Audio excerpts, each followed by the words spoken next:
అలాగే దేవుని చిత్తాన్ని మనం జరిగించాలంటే దేవుని చిత్తం ఎట్లా తెలుసుకోవాలో నేను ఈరోజు చెప్తాను. దేవుని చిత్తం అనేది ఎలా తెలుసుకోవాలనే విషయాన్ని గురించి నేను చెప్తాను, జాగ్రత్తగా వినండి. ఎందుకంటే బైబిల్ చెప్తుంది దేవుని చిత్తం జరిగించేవాడు నిరంతరం నిలుస్తాడట. ఏం చేస్తాడు? నిరంతరము నిలుస్తాడట. మత్తయి 7:21 దేవుడు చెప్తాడు, ప్రభువా ప్రభువా అని ప్రతివాడు పరలోకానికి రాడు, పరలోకమందున నా చిత్తం ప్రకారం జరిగించేవాడే పరలోకానికి వస్తాడు. ఆ దినమందు అనేకులు నన్ను చూసి, ప్రభువా నీ నామమున దెయ్యములు ఎల్లగొట్టలేదా, ప్రవశింపలేదా, అద్భుతములు చేయలేదా అని చెప్తారు. కానీ నేను మిమ్మల్ని ఎన్నడూ ఎరగను, అక్రమం చేసేవాళ్ళారా, నా యొద్ద నుండి పొండని నేను వారితో చెప్తాను అన్నాడు. అంటే దేవుడు ముఖ్యంగా రేపు మనవాడికి పోయినప్పుడు ఏం చూస్తాడు అంటే ఆయన చిత్తమును జరిగించిన వారుగా ఉన్నామా లేదా అని చూస్తాడు. సరే, ఆయన చిత్తము జరిగించాలంటే ముందు ఆయన చిత్తం ఎట్లా తెలుసుకోవాలో మనకు తెలియాలి. అప్పుడే మనకు అది చేయటానికి వీలు పడుతుంది. అలా తెలియకపోతే మనం దాన్ని చేయాలనుకుంటాం కానీ చేయలేం. కాబట్టి దేవుని చిత్తము తెలుసుకుంటే ఎట్లు అనే దానికోసంగా దేవుని యొక్క సందేశాన్ని కొద్ది నిమిషాలు మనం ధ్యానం చేసుకుందాం. మొదటగా దేవుని చిత్తం తెలుసుకోవటానికి మనం చేయవలసిన మొదటి విషయం ఏంటంటే ప్రార్థన. చూడండి, 1 సమూయేలు గ్రంథం 30:7 పిమ్మట దావీదు ఎబోదు తెమ్మని యాజకుడగు చూడండి, ఇక్కడ దావీదు జీవితంలో ఒక నష్టం జరిగింది, ఒక శ్రమ వచ్చింది, చాలా ఇబ్బంది కలిగింది. అప్పుడు జనులందరూ కూడా బాధపడ్డారు. దావీదు కూడా తన యొక్క కుటుంబం కోసం, బిడ్డల కోసం ఏడ్చాడు, బాధపడ్డాడు. ఎందుకంటే అదే మానవ లక్షణం. ఏదైనా ఇబ్బంది జరిగినప్పుడు, కష్టం వచ్చినప్పుడు మనిషి బాధపడతాడు, ఇబ్బంది పడతాడు, తర్వాత దుఃఖపడతాడు. కానీ దైవికంగా మనం చేయవలసిన పని ఏంటంటే అలాంటప్పుడు దేవుని బట్టి మనం ధైర్యం తెచ్చుకోవాలి. తెచ్చుకున్న తర్వాత నెక్స్ట్ స్టెప్ ఏం చేయాలంటే దేవుని కాడ మనం ప్రార్థన చేయాలి. చూడండి, ఇక్కడ మనం చూస్తే దావీదు ఏం చేశాడు? ఏఫోదు తెమ్మన్నాడు. ఏఫోదు అంటే ఏంటంటే ఆ దినాల్లో యాజకుడు వేసుకునే డ్రెస్సు. ఏంది? యాజకునికే ప్రత్యేకంగా డ్రెస్ దేవుడు కుట్టించమన్నాడు. అది యాజకుడే వేసుకుంటాడు. ఆ డ్రెస్ తెమ్మన్నాడు.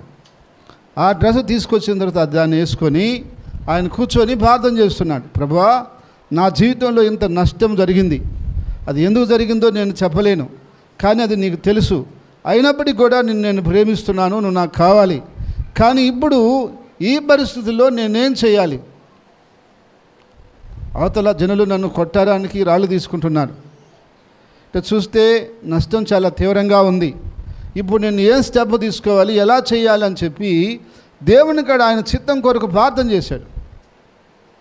ఎప్పుడైతే ప్రార్థన చేశాడో దేవుడు చెప్పాడు, నువ్వు వెళ్ళు, వాళ్ళని కలుసుకొని మళ్ళా నీ వారిని తెచ్చుకుంటావని చెప్పాడు. అప్పుడు లేచి ధైర్యంగా వెళ్ళిపోయాడు. అప్పటికే 3 దినాలు అయిపోయింది. అందరం వింటారు, చాలా దూరం వెళ్ళిపోయింటారు. ఇంకా అంత దూరంలో వీళ్ళు ఎప్పుడు పోయి వాళ్ళని కలుసుకోవాలా? వాళ్ళు ఎక్కడికి పోయారని వాళ్ళకి తెలుసు. కానీ దేవుడు చిత్తం ప్రకారంగా పమ్మన్నాడిని బయలుదేరిపోయాడు. పోయే మార్గంలోనే దేవుడు ఆయనకు సహాయం చేస్తూ వచ్చాడు. ఒక వ్యక్తి పడిపోయి ఉంటుంది చూశాడు, వాడిని పట్టుకొని వచ్చారు. వాడిని అడిగారు, ఏందిరా ఎక్కడ అంటే నాకు ముందు ఆహారం నీళ్ళు పెట్టని చెప్తానన్నాడు. వాడికి ఆహారం నీళ్ళు పెట్టాడు. నీళ్ళు పెట్టిన తర్వాత నువ్వు ఎక్కడోడి ఏంటని అడిగితే వివరాలని చెప్పేశాడు. మేము ఇలాంటి దేశానికి వచ్చాము, అక్కడ దేశాన్ని దోసుకున్నాము, పోయేటప్పుడు నాకు బాగా లేకుండా వచ్చింది, నా యజమాని నన్ను వదిలేశాడు అన్నాడు. సరేరా, మేము నిన్ను కాపాడుతామంటే నా యజమాని చేతికి అప్పగించకుండా నన్ను చంపకుండా ఉంటానంటే అన్ని విషయాలు చెప్తానన్నాడు. నేను చంపమో నీ యజమానికి అప్పగించమో చెప్పమన్నారు. వాడు వివరాలు మొత్తం చెప్పేశాడు. ఈ దారిన పోండి, పలానా దగ్గర ఉంటారు అని చెప్పినప్పుడు ఇంకా ఆ దారిన వాడిని తీసుకుని వెళ్ళిపోయారు. వాళ్ళు ఏం చేస్తున్నారంటే వాళ్ళకి విజయం వచ్చిందని చెప్పి ఆ సంతోషంలో వాళ్ళు పండగ చేసుకుంటున్నారు, తాగి తూలి ఆడుతూ ఉన్నారు. ఎక్కడ ఒక ప్రదేశం చూసుకొని అక్కడ ఆగి వాళ్ళు పండగ చేసుకుంటున్నారు. అప్పుడు వీళ్ళు పోయి వాళ్ళతో యుద్ధం చేసి తర్వాత వీళ్ళ కుటుంబాలని, వీళ్ళ సొమ్ముని, తర్వాత వాళ్ళు ఆ యుద్ధంలో వదిలేసి వెళ్ళి పారిపోయినటువంటి ఆ సొమ్ముని, ఆహార పదార్థాలని మొత్తం తీసుకొని వచ్చారు. దావీదు తన జీవితంలో చాలా పర్యాయంలో చూస్తే దేవుని ప్రార్థించి ఆయన చిత్తం తెలుసుకొని ముందుకు నడిచినట్టుగా ఉన్నాడు. కొన్ని సందర్భాల్లో అలా ప్రార్థించకుండా ముందుకు అడిగేసినప్పుడు దెబ్బడింది. అయితే మనం కూడా ఎప్పుడైతే ప్రార్థన చేసి దేవుని చిత్తానుసారంగా ముందుకు వెళ్తామో అప్పుడు దేవుడు ఆయన చిత్త ప్రకారంగా మన సహాయము అందిస్తాడు, చిత్తాన్ని మనకు తెలియపరుస్తాడు. అలా మనం ప్రార్థన చేయకపోతే మనకు ఆయన చిత్తము తెలుసుకోలేం, ఆయన చిత్తాన్ని గ్రహించలేం. కాబట్టి ప్రార్థన చేయడం ద్వారా మనము ఆయన చిత్తాన్ని మనకు దేవుడు బయలుపరుస్తాడు, ఆయన చిత్తాన్ని మనకి ఆయన తెలియజేస్తాడు. ఏ విధంగా తెలియజేస్తాడనేది కొన్ని విషయాలు మనం చెప్తాను. ఒకటి, ప్రార్థన చేయడం ద్వారా ఆయన చిత్తాన్ని మనము తెలుసుకోగలుగుతాం. 2, వాక్యం ద్వారా ఆయన చిత్తాన్ని మనము తెలుసుకోగలుగుతాం. చూడండి 119వ కీర్తన 105వ వచనం చూడండి. ఇప్పుడు మన బైక్ కానీ మనకు కారు కానీ ఏదైనా ఉన్నప్పుడు దానికి ముందు లైట్ ఎందుకు పెడతారు? దారి చూపించడానికి. ఒకవేళ అది లేదనుకుందాం, అప్పుడు ఎలా సక్రంగా పోతామని గ్యారంటీ లేదు. దారి ఎక్కడైనా తప్పవచ్చు, మనం లేదంటే ఏ గతుకుల్లోనో గుంటల్లోనో ముళ్ళలోనో పడిపోవచ్చు. అందుకని లైట్ ఉంటేనే జాగ్రత్తగా పోగలుగుతాం. దేవుని వాక్యం ఎలాంటిదంటే మనకు దారి చూపిస్తుంది. మన జీవితంలో ఎలా ముందుకెళ్ళాలి, ఏం చేయాలి, ఎలాగ చేయాలనే దానికోసం దారి చూపిస్తుంది దేవుని వాక్యం. ఒక్కొక్క రోజు మన జీవితంలో ఒక విషయమైనటువంటి సమస్యలు ఉంటాయి, కొన్ని ఇబ్బందులు ఉంటాయి, కొన్ని కార్యాలు ఉంటాయి. ఎలా చేయాలో కూడా ఒకసారి మనకు దిక్కుదోసని పరిస్థితి ఉంటుంది. అదే దేవుని వాక్యాన్ని క్రమంగా ధ్యానించి చదివే వాళ్ళకి దేవుడు తన వాక్యంలో నుంచి సరైనటువంటి ఆలోచన, ఐడియా, మార్గాన్ని చూపిస్తాడు. అది ఎలా అనగా మీకు గతంలో కూడా నేను చెప్పాను. ఒక పోలీస్ స్టేషన్కి ఒక ఎస్ఐ గారు కొత్తగా వచ్చారు. అక్కడ ఒక పెద్ద సమస్య ఉంది. బందిపోటులు, దొంగలు పట్టణాల మీద, పల్లెల మీద పడి విస్తారంగా దోసుకుంటున్నారు. వారిని ఏ ఒక్కరు పట్టుకోలేకపోతున్నారు. చాలామంది వచ్చి ఎస్ఐలు మారిపోయినారు, వాళ్ళు కూడా పట్టుకోలేకుండా వాళ్ళు మార్చి కొత్త వాళ్ళని వేస్తున్నారు. లాస్ట్కి ఈయన వేసినారు. సరే, ఈయన రాగానే ఆ సమస్య విన్నప్పుడు ఇంటికి వెళ్ళిపోయి రాత్రి పనుకున్నాడు, నిద్రలేసాడు, ప్రార్థన చేసుకున్నాడు, దేవుని స్తుతించాడు, బైబిల్ తీసుకున్నాడు. బైబిల్ తీసుకొని చదువుతా ఉన్నప్పుడు ఆయన ఆ రోజు చదువుతున్న భాగం ఏంటంటే, ఆకాశమా ఆలకించము, భూమి చెవియెగ్గుము, ఎదు తన కావందు నెరుగును, గాడిదకు సొంతవాని దడి తెలుసును, ఇజ్రాయెల్ ప్రజలకు తెలివి లేదు, పాపి జనం అని చెప్పి నాకు వరుసగా వస్తుంది. నన్ను తెలుసుకోలేకపోతున్నారని చెప్పి మాట్లాడతాడు దేవుడు. అది చదువుతున్నప్పుడు సడన్గా ఆయనకి ఐడియా వచ్చింది. ఏమని? ఎద్దు తన కామందు నెరుగును, గాడిదకి సొంతవాని దడి తెలుసునని. నేరుగా స్టేషన్కి వచ్చాడు. ఆ గాడిదని పని అన్నాడు. కానిస్టేబుల్ అందరూ పరిగెత్తుకుని వచ్చి, సార్ మనకుండే ఆధారం అది ఒకటి, దాన్ని ఇప్పిమంటున్నారు, దాన్ని ఇప్పేస్తే మనకి ఏం ఆధారం లేదు ఇంకా వాళ్ళ విషయంలో. అంటే ఇబ్బంది నేను చెప్తున్నానంటే దాన్ని ఇప్పేసి పానిచ్చేసి వీళ్ళందరూ తుపాకులు తీసుకొని ఎండబడ్డారు. వాళ్ళు కానిస్టేబుల్ అందరూ అనుకుంటున్నారు ఈయనకేమో మెంటలు వచ్చేసినట్టుంది, గాడిద కనుక పోయి పోతున్నాడు అనుకుంటున్నారు. మీరు పాన్ రాదు కూడా అంటే ఆ గాడిద పోయి పోయి పోయి పోయి పోయి పట్టణం దాటి, పల్లెలు దాటి ఒక అడవిలోకి పోయి ఆ గడంధకారం అడవిలో ఒక బంగ్లాలోకి వెళ్ళిపోయింది. ఆడుండారు అయ్యగారులు. ఎడా ఆ బందిపోటు ముఠ అంతా ఆడుండారు. ఇప్పుడు ఎస్ఐకి అర్థమైపోయి రౌండ్ వేయండి అన్నాడు. ఆ బిల్డింగ్ మొత్తం రౌండ్ వేసేసారు. రౌండ్ వేసి తుపాకులు పట్టుకొని అనౌన్స్ చేశారు, మేము బయట చుట్టూ ఉన్నాం, మీరు వచ్చి లొంగిపోతే కాలం, రాకపోతే లోపలికి వస్తే కాల్ చేస్తామందని అని చెప్పారు. అప్పుడు వాళ్ళందరూ ఏం చేశారు? గమ్ముగా వచ్చి సరెండర్ అయిపోయారు. అప్పుడు అందరికి అర్థం కావట్లా, ఎట పట్టుకున్నారు ఈయన, ఏంది ఈయన ఇక ఉద్దేశము, ఇక్కడ ఎడున్నాడన్న సంగతి ఈయనకి ఎట తెలిసింది అని చెప్పి వాళ్ళు అనుకుంటున్నారు. ఈయనకి ఎట తెలిసిందండి? దేవుని వాక్యం ఆయనకి దారి చూపించింది. ఏం చూపించింది? దేవుని వాక్యమే ఆయనకి దారి చూపించింది. గాడిదకు సొంతవాని దొడ్డి తెల్లగా అనగానే టక్క నలిగింది ఆయనకి. ఏమని? గాడిదని వదిలేస్తే కాడికి పోద్దా, వాళ్ళు ఉండే కాడికి వెళ్ళిపోద్ది, అప్పుడు మనం వెనకాలనే పోతే పట్టుకోవచ్చు అని అప్పుడు వచ్చేసింది ఆలోచన ఈయనకి. అందుకని నేనేం చేశాడు, గాడిదని వదిలి వెనకాల పోయి పట్టుకొని వచ్చినాడు. అది ఒకవేళ ఆయన బైబిల్ చదవన్న ఆయన అనుకుంటే ఆయనకు ఆ ఆలోచన వస్తుందా, ఆ దారి ఆయనకి తెలుస్తుందా? తెలియదు. ఎందుకని? గాడిద సొంతవానికి దొడ్డుకు పోయేది ఎవరు చెప్తారు? అది బైబిల్లో దేవుడికి తెలుసు కాబట్టి దేవుడు చెప్పాడు. అయితే దేవుని వాక్యం చదువుట ద్వారా ఆ యొక్క సమస్యను ఆయన పరిష్కరించాడు. ఏ దారిని వెళ్ళాలో ఆయనకు అర్థమైంది. అయితే ఈరోజు మనం కూడా ప్రతిరోజు దేవుని వాక్యం ధ్యానం చేస్తూ ఉంటే అనుదినం మనకు కొన్ని కార్యాలు ఉంటాయి, కొన్ని సమస్యలు ఉంటాయి, కొన్ని విషయాలు మనం ఫేస్ చేస్తూ ఉంటాం. అవన్నీ ఎలా చేసుకోవాలి, ఏ విధంగా చేసుకోవాలి అనేది దేవుడు సరైన జ్ఞానము, తెలివి, ఆలోచన మనకిస్తాడు. అయితే ఇంతకీ మీరు దేవుని వాక్యం రోజు చదువుతున్నారా? దీపం లేకుండా నడుస్తారా? మీకు ఒక మంచి బైక్ కొనిచ్చినాము, లైట్ పెట్టలేదు, తొలుకపోండి అంటే ఏం చేస్తారు? నైటా మేము బామయ్య అంటారు. పోండి ఆయన అటు పోయి రాబండి, తొలుకు రాబండి అంటే భయపడతారు. ఎందుకని? ఏడ ప్రమాదం గురి అవుతుందని చెప్పి. దేవుని వాక్యం చదవకుండా మీరు నడుస్తున్నారంటే ప్రమాదంలోనే మీరు పోతున్నారు. మీకు అది అర్థం కావట్లే. కాబట్టి ఖచ్చితంగా మనం ఏం చేయాలి? ప్రతిరోజు దేవుని వాక్యము చదవాల్సిందే. మనకు పనులు అందుంటాయి, లేవని నేను చెప్పను, కానీ పనులున్నా కూడా మనం చదవాల్సిందే. ఎందుకు చదవాలి? మనకు దారి తెలియాలి. దారి తెలియకుండా అడ్డిపోతావు నువ్వు. ఏ దారిలో పోతావు నువ్వు? నీకు దారి కనిపిస్తుంటే నువ్వు ఎంత దూరం అయినా పోతూ ఉండొచ్చు, వస్తూ ఉండొచ్చు. అందుకని ప్రతిరోజు మనం దేవుని వాక్యాన్ని చదవాల్సిందే, వినాల్సిందే. కాబట్టి అందుకని దేవుని యొక్క వాక్యం ఏం చెప్తుందంటే మనం ఏం చేయాలి? దేవుని వాక్యం చదవాలి.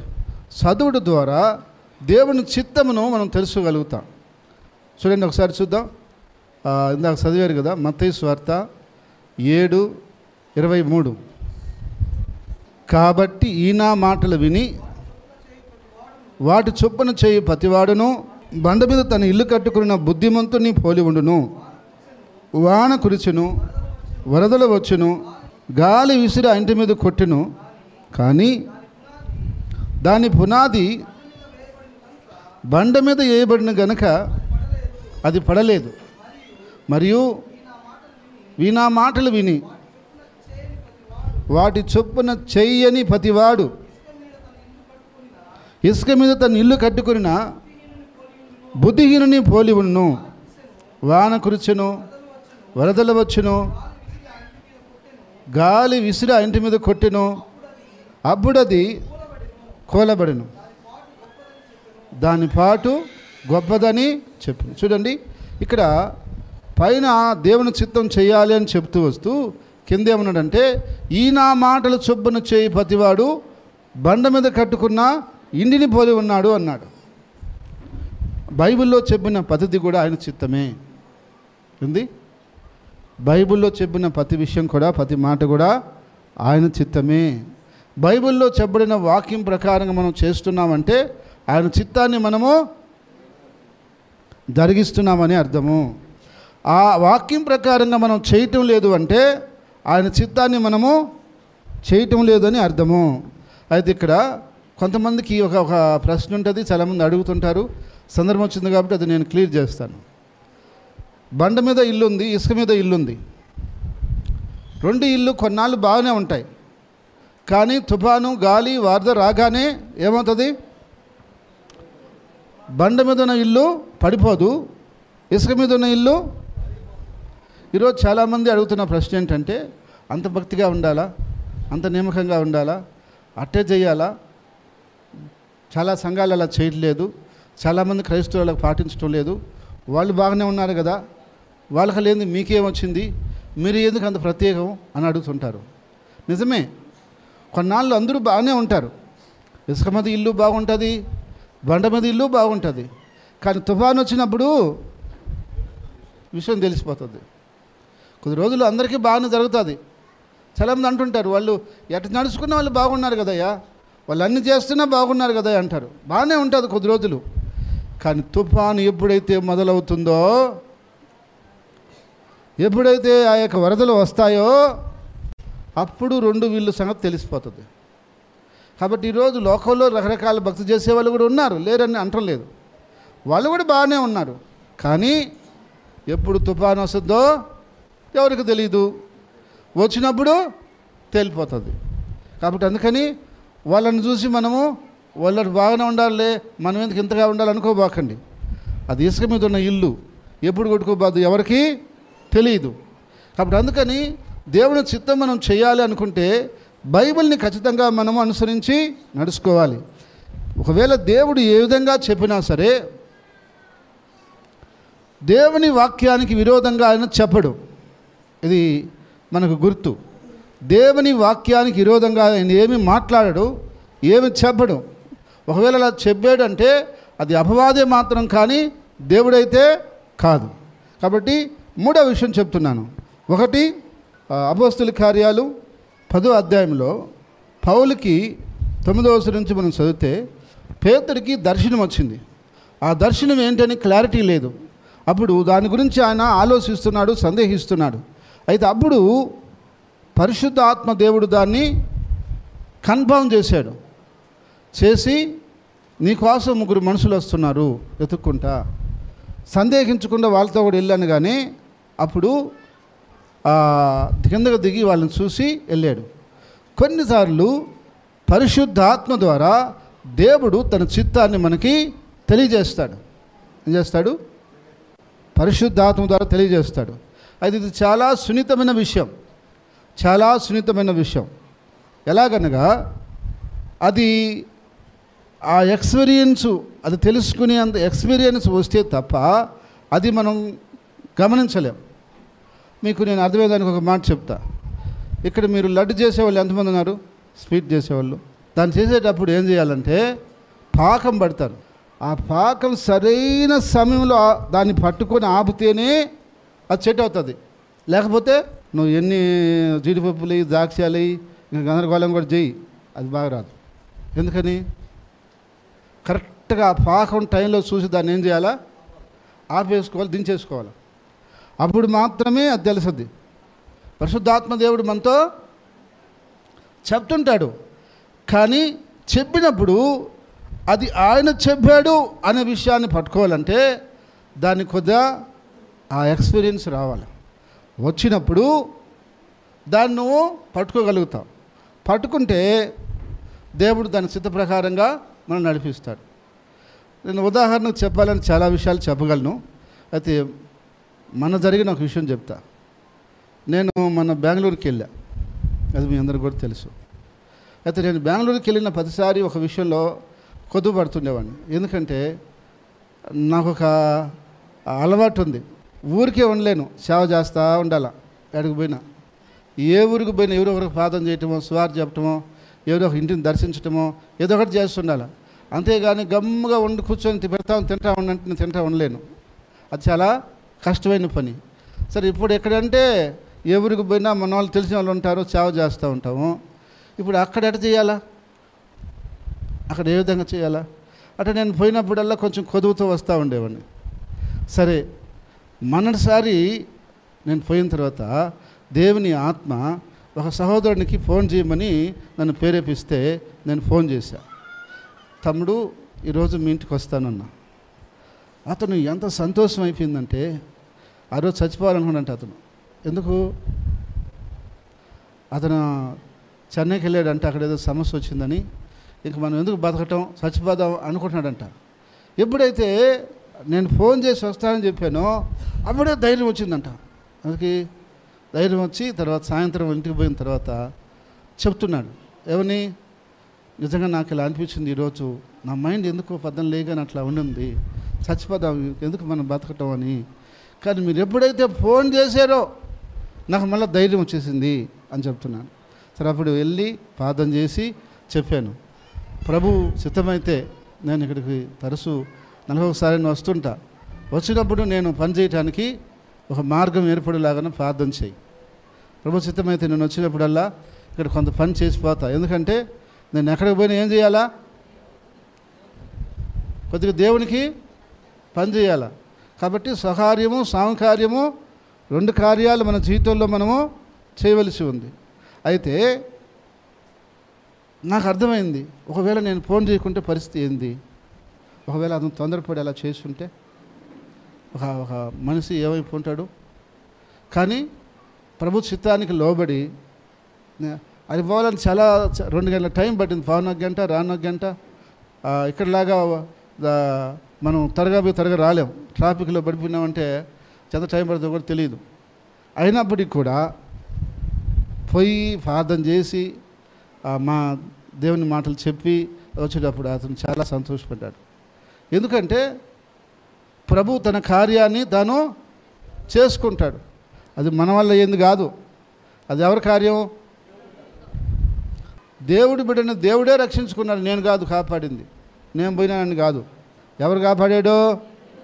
యేసయ్యే. ఎందుకంటే ఆయన కష్టంలో నాకేం తెలుసు? కాబట్టి దేవుడికి అన్నీ తెలుసు. అదే పరిశుద్ధ ఆత్మ ద్వారా దేవుడు కొన్ని విషయాలు మనకు తెలియజేస్తాడు, ఆయన చిత్తాన్ని మనకు తెలియజేస్తాడు. అది మనకు కొంతగా ఎక్స్పీరియన్స్ వస్తేనే మనకు అది అర్థమవుతుంది, లేకుంటే అది అర్థమో కాదు. తర్వాత కొన్ని సూచనల ద్వారా దేవుడు మనకి ఆయన చిత్తాన్ని తెలియజేస్తాడు. చూడండి, న్యాయాధిపతుల గ్రంథము 6వ అధ్యాయం 33 చదవండి. తర్వాత సూచన అడిగాడు. ఇక్కడ గిద్యోను సూచన అడిగాడు. గిద్యోనికి దేవుడు ఒక మాట చెప్పాడు, నువ్వు పోయి శత్రువులతో యుద్ధం చెయ్యి అని చెప్పాడు.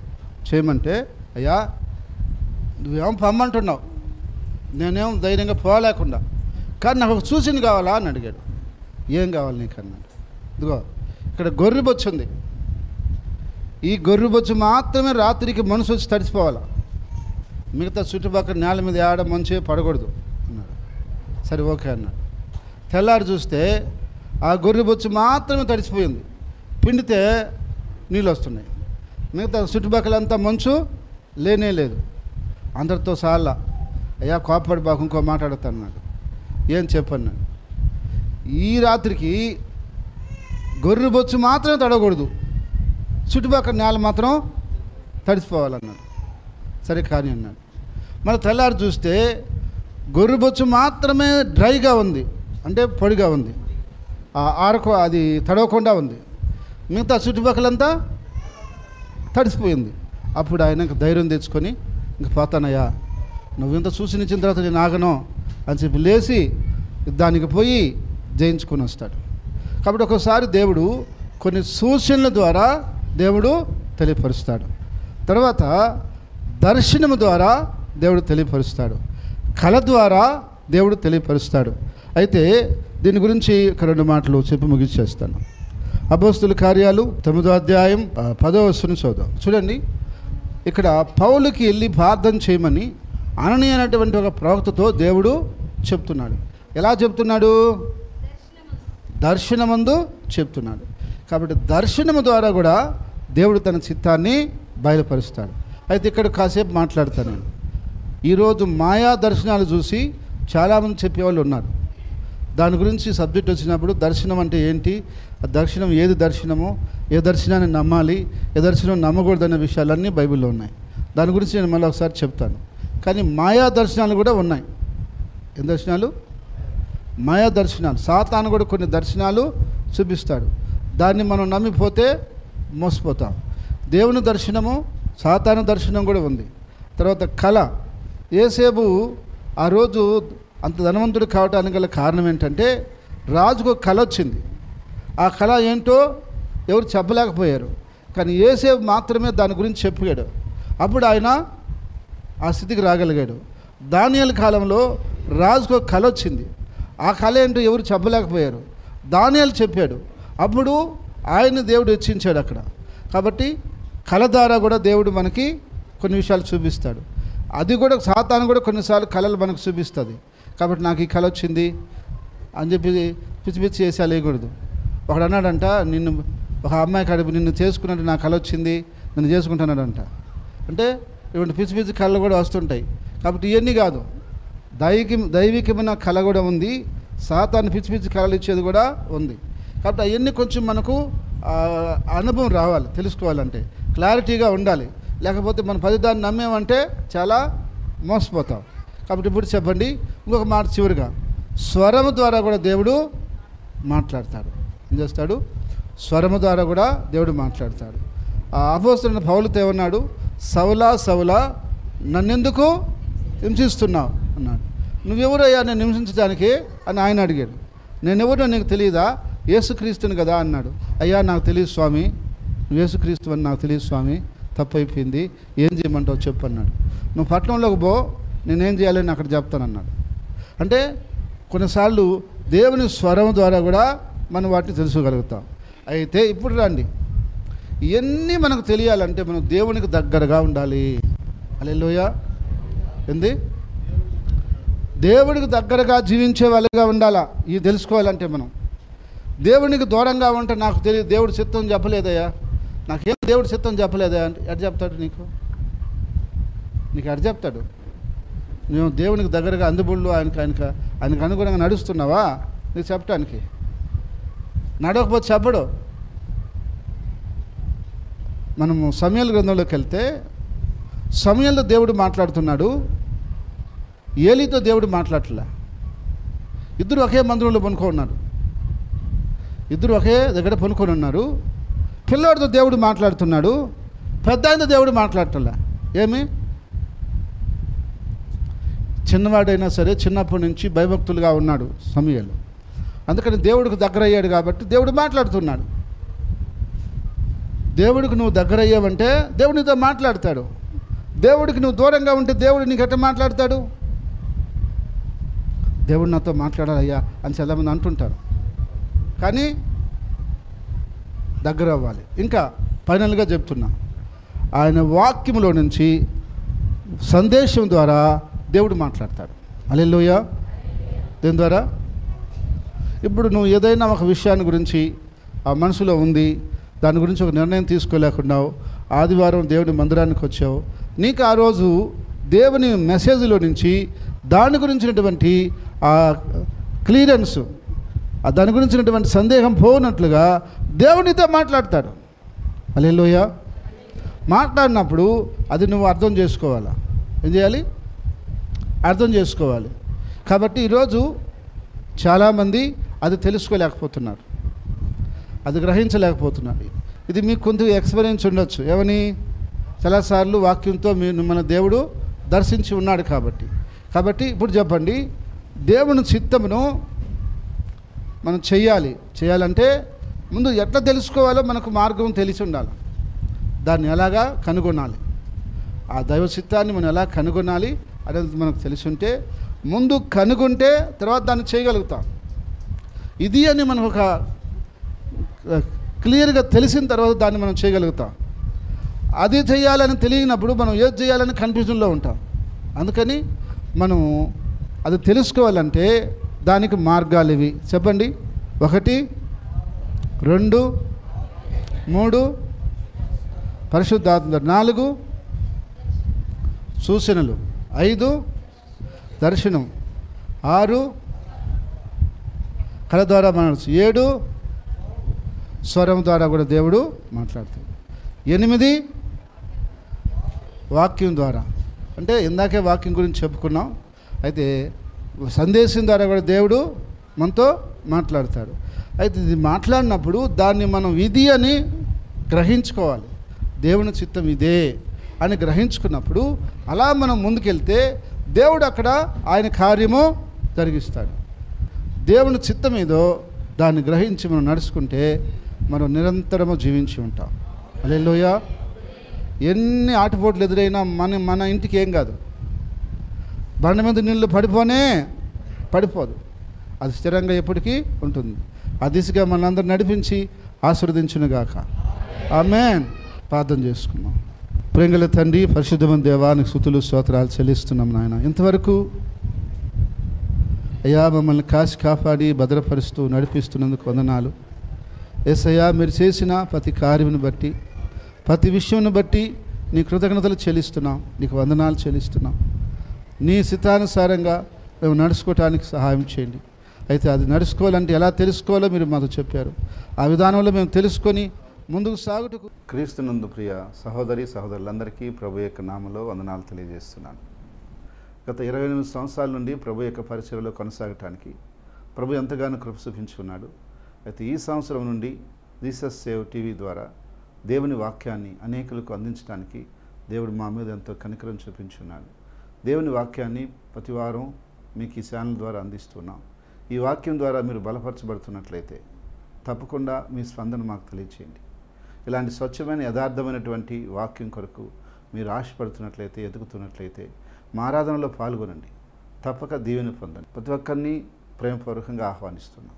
అందరికీ వందనాలు. Address Grace Fair hall, Edayapalem, railway station road, Nellore. Branch సంఘాలు గూడూరు, నెల్లూరు, నాయుడుపేట, జయంపు, ఆర్మేన్పాడు, రామరెడ్డిపాలెం, కామిటిగుంట. తప్పకుండా మా యొక్క ఆరాధనలో మీరు పాల్గొని దీవెన పొందాలని కోరుతున్నాం.